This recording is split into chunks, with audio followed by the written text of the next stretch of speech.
I want to give all honors and glories and praises to Yahweh, Bahashim Yahweh Shai, Bahashim Kodash, Yahweh, which is the one true name of the Heavenly Father, Yahweh Shai, who the world ignorantly calls Jesus Christ, but one true name is Yahweh Shai, Bahashim, meaning coming in the name, Ba means coming in, Ha means the, Shah means name, or Ka meaning spirit, Kodash meaning holy. Peace, blessings, salutations to the whole elect. Shalom to you, sincere brothers that are scattered abroad. Push forth this word in truth and sincerity. And shalom to you, sincere sisters that are listening in silence, as the scriptures command you to do so. I am the brother Mashiach Razakah, and pretty much this lesson is going to be titled as the forbidden fruit that Adam and Eve took on, or what Eve and Adam took on, because Eve was the beginning of sin, was the philosophies. Okay, the forbidden fruit was the philosophies. It was not actual fruit. Now you got these 501c3 charter religions. They believe that, Eve bit an apple. She was talking to an actual snake, right? And she bit of an actual. They say it was an apple that she bit, and then she gave the apple to Adam, and he bit, and then they found out, that they committed a sin for eating fruit. But when you read the scriptures from a deeper context and with the correct understanding from a spiritual standpoint, you'll understand and know that the forbidden fruit that Adam and Eve took on were the philosophies. It wasn't an actual fruit. And, to prove this, just think of it for, in common sense. Okay, if biting an apple was what Adam and Eve bit, wouldn't it be in the Mosaic law? It would be forbidden to eat fruit. We wouldn't be allowed to eat apples. We wouldn't be allowed to eat pears. We wouldn't be allowed to eat watermelons. We wouldn't be allowed to eat oranges. We wouldn't be allowed to eat any fruit. It would be in the Mosaic law. The Lord would have forbidden us from eating fruit. So we know with the correct understanding from a spiritual standpoint that it wasn't actual fruit that Adam and Eve bit that was the forbidden fruit. It was the philosophies. But see, these wacky-tacky Christians and these 501c3 charter religions, they teach you that it's Adam and Eve bit an apple, okay? And that's not what they, that was not the forbidden fruit, okay? And we're going to prove that in this lesson, that the forbidden fruit was the philosophies, okay? Which Eve gave on to Adam. It wasn't an apple, it wasn't a pear, it wasn't an orange, it wasn't actual fruit. Because if it was actual fruit, we would have been abolished. It would have been a sin to eat fruit, because eating fruit is not in the Mosaic law. The scriptures don't say thou shalt not eat an apple, thou shalt not eat an orange, thou shalt not eat a watermelon. It would be forbidden for us to eat fruit. But looking at it from a spiritual, from a spiritual standpoint, we know and understanding with the correct understanding that the fruit that Adam and Eve took on was not it was not actual fruit. Okay, and we're going to prove that in this lesson. So bear with me really quick. Alright, now we're going to read Genesis 3:1, and we're going to read down to verse 6, because we're going to get to the main point. You got people that will read verse 6 and they don't understand that the fruit there was meaning the philosophies. It was not actual fruit. Let's get to it. It says, we're going to break this down too slowly. This is Genesis 3:1. Lord willing, this is edifying. It says, now the serpent was more subtle than any beast of the field, which the Lord power had made. And he said unto the woman, it says, yea, have the Most High said, ye shall not eat of any tree of the garden. Now the tree there is referring to actual people, and we're going to put that in this lesson. Okay, the tree there, remember that word tree, because it's going to be mentioned like 3 to 4 times in this chapter here. From you read from verse 1 all the way down to 6, it's going to keep mentioning tree there. That tree there is referring to actual people. Okay, so Adam and Eve were not the only 2 people that was around during that time. You had other nations of people there. That's why the scriptures talks about the sons of God, right? Which the sons of God, those are not fallen angels. The sons of God, that's talking about, the sons of God were the Israelites, okay, starting going all the way down from Abraham, Adam, right? Then you had Seth. Then from Seth, you had Father Abraham. Not Father Abraham. You had Noah. Then you had Shem, Ham, Japheth, right? But you had Shem, because Shem comes from the line right? And then you had Israelites, right, which was Israel. So you had, those are the sons of God. The sons of God are the Israelites. It goes all the way down to the lineage of Jacob, which goes to Jacob and his seed line, which are the Israelites. So the sons of God, that's who the sons of God were. Starting going to Abraham, going to Adam, down to Seth, from Seth all the way to Noah, Noah all the way down to Shem, right? Shem all the way down to Father Abraham, Isaac, and then Jacob, down the line of Israel. Those are the sons of God. Then you got the sons of men, which the sons of men, those were the other nations. Those are the sons of men, right? Then you have the sons of the wicked, which are the Edomites. Those are the sons of the wicked, which the Edomites are the so-called white people today. Those are the sons of the wicked, which are the Edomites. Okay, so you got the sons of God, which leads down the line of Israel to Israel. Then you got the sons of men, which are the other nations. And then you got the sons of the wicked, which are the Edomites. But let's get back to this. It says, Genesis 3:1. Now the serpent, now what's serpent? All right, because it's not talking about actual snake. Now let's read this. Serpent. Now it says a large snake, but we know from a deeper context, from a spiritual standpoint, is that in the scriptures, it's not talking about an actual snake. Okay. It says, verse number 2, it says, a sly or treacherous person, especially one who exploits a position of trust in order to betray it, right? And that serpent there was an actual man, okay? Now that actual man, he had melanin in, right? He had melanin in, okay? Later down the line, he was Cain, right? And then he died as Cain and came back as Esau. So that damn serpent there was Esau, the so-called white man. He had melanin in, right? But when that serpent, Esau leading to who he was before was Cain, right? Cain killed Abel, right? Cain, right? The Lord put a mark upon him, which was that leprosy, right? He died as Cain and came back as Esau, Edom, which is the so-called white man. So that sly and treacherous person there, that was an actual person that was that snake.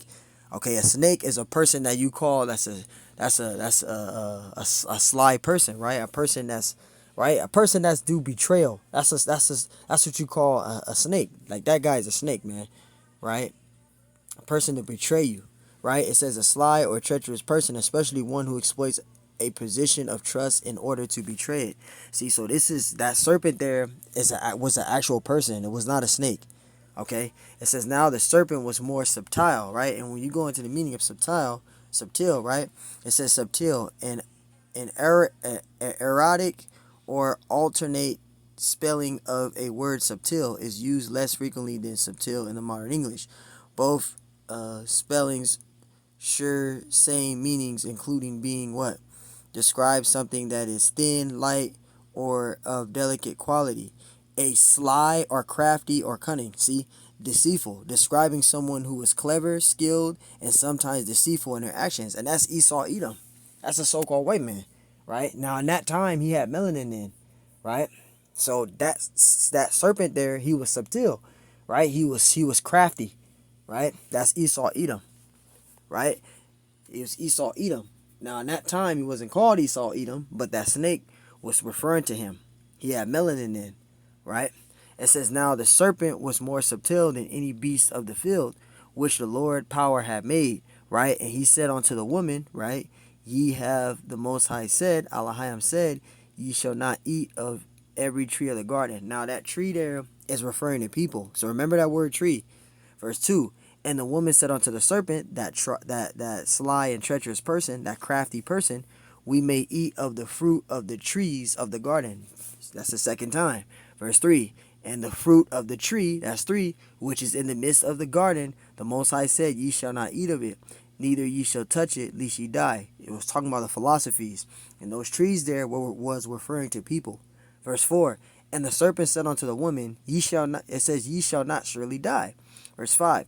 For Elohim do know that in the day ye eat thereof, then your eyes shall be open, and ye shall be as good as gods, knowing good and evil. Now, if you bite fruit, you're not gonna know good and evil. We can eat an apple right now. You ain't gonna know no good and evil, right? But if you're given a philosophy, or if you're given wisdom, right, you're gonna know good and evil, right? You're gonna know the difference between good and evil. If you're given knowledge, right?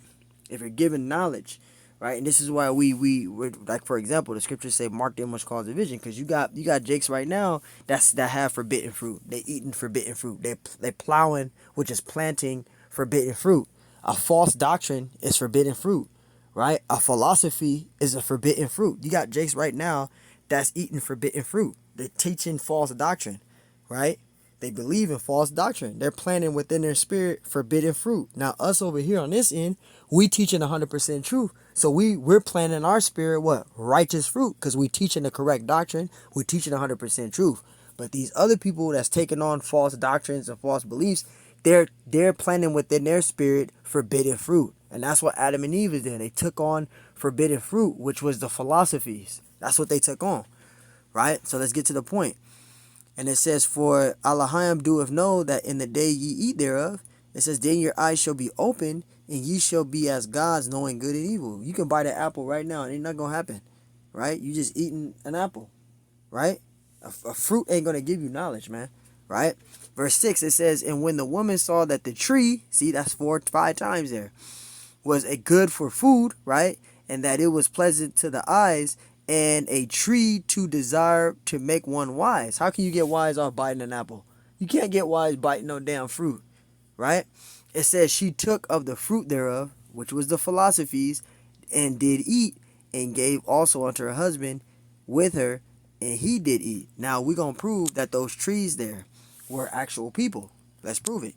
This is Mark 8:24. "And he looked up and said, I see men as trees walking." So when you read in the scriptures of Genesis 3 and you read verse 1 all the way down, and it talks about the trees there, that was referring to people. Adam and Eve were not the only two people on the earth, right? And how we know that is when we read in Genesis, I think it's chapter 2 or verse 1, where it says, "Let us make man in our image," right? Now we know that the scriptures, Yahushua and the angels created, Yahushua and the angels did the creation of the earth, right? But we know also that there was more than one people. There was more than one people there. We know that. Mark 8:24. "And he looked up and said, I see men as trees walking." So there you go. Those trees there was referring to actual people. Adam and Eve were not the only two people on earth. And to prove that too is when after Cain killed Abel, right? The Lord put a mark upon him, right? Which that mark was making him leprous, right? So when he dwelled it and he had a city, he created a city and named it after his son. He had a woman, right? It says he had a wife, right? And then he had a son, right? And he named the city after his son. So that let us know there that there was already people there at the time of Adam and Eve. Adam and Eve were not the only two people, because if there were only two people on the earth, how was Cain able to have a wife and bear a son, right? So there was more than one person there during the time of Adam and Eve. There was already other people there. There was other people there, right? So we proved that point. Now we gotta get some other precepts, because now I said that the forbidden fruit was the philosophies, right? Now listen to this. We're gonna prove that the forbidden fruit were the philosophies. This is Hosea 4:13.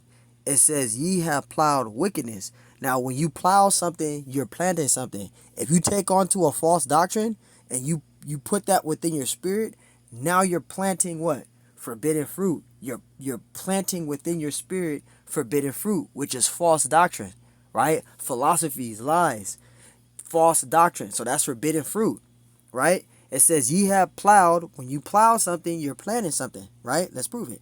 Plowed.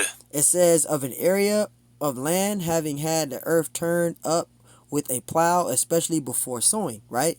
"Of a road having been cleared of snow," right? Using snow plow, right? When you plow something, you're planting something. Now let's get it. Plow, right? Plow. It says, "A large farming implement with one or more blades fixed in a frame, drawn by a tractor or by animals, and used for cutting furrows in the soil," right? "And turning it over." It says, "especially to prepare for the planting of seeds." So when you plow something, you're planting something. So when you take on false doctrines, you're planting within your spirit what? Forbidden fruit. Because you're teaching false doctrine. False doctrine is forbidden fruit. Right? But if you teach 100% truth, you're plowing what? Within your spirit. You're planting righteous fruit. But you got corrupt. The scriptures talk about the corrupt, right? The corrupt fruit. Right? It talks about the corrupt fruit. Mentioned in the scriptures. It talks about watch out for the corrupt fruit. Let me get that, man. Real quick. And we'll come back to that. Let's get that. Right? Let's get that. Oops, I spelled corrupt wrong. Corrupt fruit. See if I can get that precept. It's right here. Listen to this. This is to prove that it talks about the forbidden fruit, the corrupt fruit, right? It says Matthew 7:16. It says, "Ye shall know them by their fruits. Do men gather grapes of thorns of thistles, or figs of thistles?" It says, "Even so, every good tree," right? Every good tree bringeth forth good fruit. And what's that good fruit? Teaching 100% truth, this doctrine, right? That's good fruit. Because what? We're teaching 100% truth. But a corrupt tree, remember, a tree is referring to people. But a corrupt tree, which is a false prophet, that's a corrupt tree. You teach a false doctrine, that's a corrupt fruit, right? So that tree there is talking about a person. But a corrupt tree bringing forth evil fruit. That's these false prophets teaching false doctrine, right? But you got the good fruit, which the true prophets of the Lord is teaching 100% truth. So we're taking on to the good tree, right? And we're planting within ourselves what? Good fruit, because we're teaching 100% truth. We're teaching correct doctrine. I'm just using that as an example, roughly paraphrasing. But a corrupt tree bringing forth evil fruit, right? These false prophets teaching false doctrine. So if you plow, right, which means planting that false doctrine or corrupt fruit, right? Now you're planting within yourself forbidden fruit, because that's false doctrine. Just roughly paraphrasing for people to get an understanding. So that was what happened with Adam and Eve. They took on forbidden fruit. They took on the philosophies, fruit of lies, which I'm going to get out in a minute. Verse 18, it says, "A good tree cannot bring forth evil fruit." Right. A good tree, right, can't bring forth evil fruit. Why? Because he's teaching, for example, he's teaching the correct doctrine. Right? So you're gonna get good fruit out of that. Right? It says, "Neither can a corrupt tree bringing forth good fruit." Why? Because they teach a false doctrine. If you teach a false doctrine, that's forbidden fruit. If you teaching a philosophy, that's forbidden fruit, because that's not true. That's a lie, right? That's why we take it so seriously when it comes to this ministry. Verse 18, it says, "A good tree cannot bring forth evil fruit, neither can a corrupt tree bring forth good fruit." Verse 19, "Every tree that bringeth not forth good fruit is hewn down and cast into the fire." You're going to be destroyed. That's why we say, you teaching false doctrine, you're going to be destroyed for that. Just roughly paraphrasing. "Wherefore by their fruits ye shall know them." And this is why we measure them, which cause division. Because if you teach a false doctrine, we're going to know that they're going off. That's false doctrine. You're planting forbidden fruit, and you're bringing out forbidden fruit, false doctrine. All right, now getting back to this. So that proves what the fruit is. Now let's finish this. Hosea 10:13. "Ye have plowed," right, planted wickedness, right? "Ye have reaped iniquity. Ye have eaten the fruit of lies." So that's what Adam and Eve did. They took on the forbidden fruit, the fruit of lies, the philosophies. It wasn't no apple. It wasn't no pear. It wasn't no orange, right? It wasn't no mango. It wasn't actual fruit that they ate. It was the philosophies. "Because thou didst trust in thy way, in the multitude of thy mighty men." So they planted wickedness, right? They took on philosophies. Galatians 6:7, "Be not deceived, the Most High is not mocked, for whatsoever a man soweth, that shall he also reap." And that's what they reaped. They sowed wickedness, they reaped wickedness. That's what caused Adam and Eve to fall. Eve took on the philosophy and gave it on to Adam, and they took on the fruit of lies. That's what caused them to fall like that. Okay? So they sowed wickedness, they reaped it. They wind up reaping it. Job 4:8, "Even as I have seen, they that plow iniquity and sow wickedness reap the same." And that's what happened to Adam and Eve. They took on the philosophies and they wind up reaping it. Right? Because the Lord told them not to eat of any fruit in the garden, which was those philosophies. All right? Matthew 7:16. Ye shall know them by their fruits, your works, your labors. Right? Do men gather in the thorns? Yep, I read this earlier. Do men gather grapes in the thorns, or figs of thistles? Right? Even so, every good tree bringeth forth good fruit, but a corrupt tree bringeth forth evil fruit. And a good tree cannot bring forth evil fruit, neither can a corrupt tree bring forth good fruit. Right? They can't. Verse 19. Every tree that bringeth not forth good fruit is hewn down and cast into the fire. Wherefore by their fruits you shall know them. By their fruits, their labors. And that's what Adam and Eve, that's what caused them to fall. They took on the philosophies of the forbidden fruit. That's what caused them to fall. Right? Matthew, yep, I read this already. So there you go. Let's read that again. Genesis 3:1. It says, now the serpent, remember, the serpent there is a sly or treacherous person. That was an actual person. That snake was. It says, was more subtile. That word subtile goes into craftiness, deception, right? Than any beast of the field. So it was a person, right? The field which the Lord had made. And he said unto the woman, yea, have the most, for it says, yea, have Elohim said, ye shall not eat of every tree in the garden. Remember, we proved that the tree there is referring to people. So there was people in the garden eating.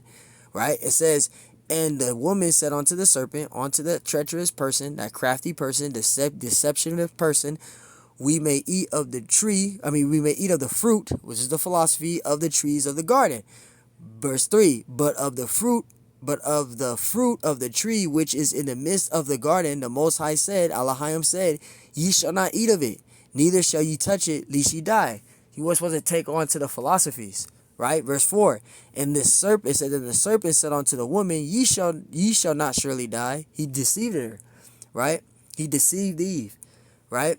Verse 5, it says, for Elohim doeth know that in the day ye eat thereof, then your eyes shall be open, and ye shall be as gods, knowing good and evil. They took on the philosophies.